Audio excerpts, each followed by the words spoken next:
আমাকে কথা বলতেই হবে ইনশাআল্লাহ, কারণ আগামীতে আবার আপনাদের সাথে দেখা হবে কিনা আমি জানি না।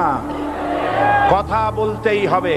আমি দেখতে পাচ্ছি বাংলাদেশের ভাগ্য আকাশে উত্তর গগনে কালো মেঘ জমা হয়েছে, ঝড়ের পূর্বাভাস লক্ষ্য করছি।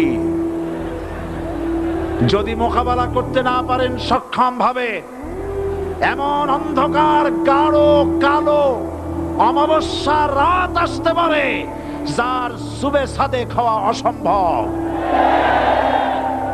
সুতরাং আপনারা কি কাপুরুষের মতো কাফের মুশরিকদের গোলামি করে মরতে চান?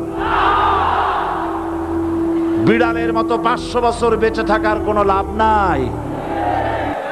সিংহের মতো 1 ঘন্টা বাঁচতে চাই।